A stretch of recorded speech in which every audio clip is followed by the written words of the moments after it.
देश में corona virus मामलों की बढ़ती संख्या के मद्देनजर राज्यों ने अपने अपने स्तर पर प्रयास करने शुरू कर दिए हैं। कई राज्यों ने कर्फ्यू या आंशिक लॉकडाउन जैसे एहतियाती उपाय लागू किए हैं। इसके चलते सार्वजनिक आवाजाही को नियंत्रित करने का प्रयास किया जा रहा है। इस बीच कोरोना वायरस के खिलाफ चल रहे टीकाकरण अभियान पर कोई असर न पड़े, इसके लिए केंद्रीय स्वास्थ्य मंत्रालय ने सभी राज्यों को और केंद्र शासित क्षेत्रों को पत्र लिखा है। पत्र में सभी राज्यों से ये सुनिश्चित करने के लिए कहा गया है कि इन प्रतिबंधों का असर कोरोना वायरस वैक्सीनेशन पर नहीं पड़ना चाहिए।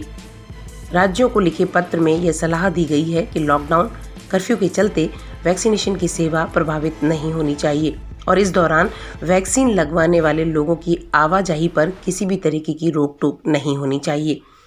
पत्र में यह भी कहा गया है कि ऐसे कोविड वैक्सीनेशन सेंटर जो पूर्ण कोविड अस्पताल के रूप में चिन्हित किए गए हैं, उन्हें निरंतर कोविड-19 का टीकाकरण जारी रखना चाहिए।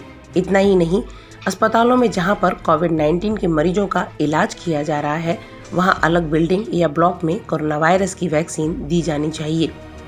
साथ में यह सुनिश्चित किया जाना चाहिए कि वैक्सीन लगवाने वाले लोग किसी भी तरह से अस्पतालों में कोविड-19 संक्रमितों के संपर्क में न आने पाएं।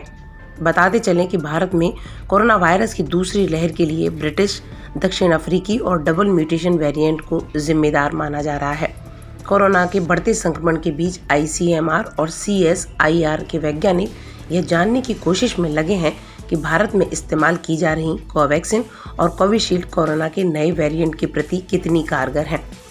भारत में अभी तक कोविशील्ड की एफिकेसी को लेकर सिर्फ ब्रिटिश वेरिएंट पर स्टडी की गई है, जिसमें कोविशील्ड पूरी तरह कारगर पाई गई थी, लेकिन दक्षिण अफ्रीकी और ब्राजीली वेरिएंट पर वैक्सीन की एफिकेसी को लेकर भारत में अभी तक अध्ययन नहीं किया गया है।